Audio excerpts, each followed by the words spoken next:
ধানোরা গ্রাম আমাদের পার্শ্ববর্তী গ্রাম ধানোরা। গ্রামটির অবস্থান কুমিল্লা জেলার লালমাই উপজেলার বেলগড় দক্ষিণ ইউনিয়নে অবস্থিত। প্রিয় দর্শক, আজকে তুলে ধরব ধানোরা গ্রামের ইতিহাস ও ঐতিহ্য। শিক্ষা, সংস্কৃতি ও প্রাকৃতিক সৌন্দর্যে ঘেরা একটি গ্রাম। গ্রামটির চারিদিকে রয়েছে কৃষি জমিতে ভরা, সাথে আছে হাজার হাজার গাছপালা, যা গ্রামটির সৌন্দর্য আরো বহুগুণে বাড়িয়ে দিয়েছে। গ্রামটির মানুষ যুগ যুগ ধরে কৃষিকাজের সাথে জড়িত, তাই তো গ্রামটির নাম রাখা হয়েছে ধানোরা। গ্রামের মানুষ সুশিক্ষায় শিক্ষিত। গ্রামের অধিকাংশ মানুষই শিক্ষিত। তারা বিভিন্ন প্রতিষ্ঠানে চাকরি করে এবং বহু মানুষ ব্যবসা বাণিজ্য ও প্রবাসে থাকেন। গ্রামটির মানুষ খুবই ধর্মপ্রিয়। গ্রামটিতে 5টি মসজিদ রয়েছে। মসজিদগুলো বিভিন্ন পাড়ায় অবস্থিত। গ্রামটি দুইটি ভাগে বিভক্ত, যথা দক্ষিণ ধানোরা এবং উত্তর ধানোরা। এটি মাঝারি আকারের একটি গ্রাম। গ্রামটির মানুষ সবাই একসাথে মিলেমিশে থাকেন। গ্রামের মানুষের মাঝে কোনো ভেদাভেদ নেই, সবাই একসাথে সামাজিকভাবে বাস করে থাকেন। গ্রামটিতে রয়েছে বিশাল বড় একটি দিঘি, যা ধানোরা দিঘি নামে পরিচিত। আজকে আমরা আপনাদেরকে পুরো ধানোরা গ্রামটি দেখাবো। এই গ্রামটি খুবই প্রাকৃতিক সৌন্দর্যে ঘেরা একটি গ্রাম। গ্রামটিতে যুগ যুগ ধরে বহু জ্ঞানী গুণী মানুষ জন্মগ্রহণ করেছেন। গ্রামটির পার্শ্ববর্তী গ্রামগুলো হচ্ছে চাউল ভান্ডার, খিলপাড়া, তাজের বুমরা, কেদারদুয়ার, শাঁকতলী। আশেপাশে আরো বিভিন্ন গ্রাম রয়েছে। প্রত্যেকটি গ্রামের মানুষের সাথে মানুষের ভালো সম্পর্ক রয়েছে।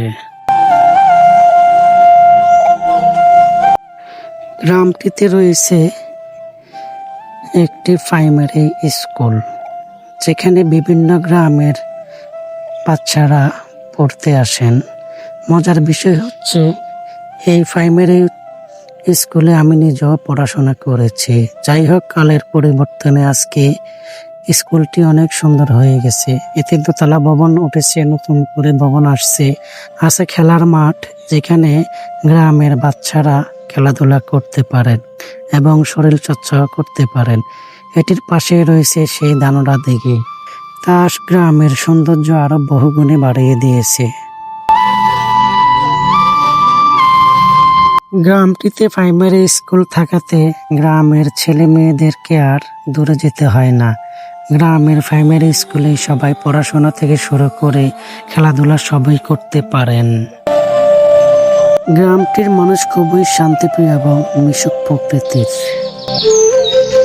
যদিও দুঃখের সাথে বলতে হয়, গ্রামের সেই আগের চিরচেনা সৌন্দর্য আর নেই বললেই চলে। আগে ছিল চনের ঘর, টিনের বেড়া, ময়দার বেড়া, যদিও এখন চারিদিকে বিল্ডিং হয়ে গেছে। এটি ধানোরা মধ্যমপাড়া জামে মসজিদ। মসজিদটি পুকুরের পাশে অবস্থান, যার দেখতে খুবই সুন্দর। গ্রামটির বুক ছিঁড়ে চলে গেছে একটি সরু রাস্তা, যা দিয়ে গ্রামের মানুষ বিভিন্ন জায়গায় যেয়ে থাকেন। এই রাস্তাটি দিয়ে মানুষ প্রয়োজনে যে কোনো জায়গায় যেয়ে থাকেন। গ্রামটির ভিতরে টুকটাক কিছু দোকানপাট রয়েছে, কিন্তু তারা বটতলা বাজার এবং যুক্তিখোলা বাজারে বেশিরভাগ যেয়ে থাকেন। টুকটাক প্রয়োজনে গ্রামের দোকানগুলো থেকে সদাই কিনেন। গ্রামটিতে রয়েছে একটি সমাজ কল্যাণ সংস্থা, যা মানুষের বিপদে, গ্রামের অসহায় মানুষের কল্যাণে কাজ করে থাকেন। ধানোরার মানুষ সবাই খুবই একতাবদ্ধ। আসসালামু আলাইকুম। আমরা এখন আছি ধামরা গ্রাম। আজকে চলে এসেছি ধামরা গ্রামের ইতিহাস, ঐতিহ্য নিয়ে এবং প্রাকৃতিক দৃশ্যগুলো আজকে দেখাবো। তো পুরো ভিডিও জুড়ে আপনার সাথে থাকবেন।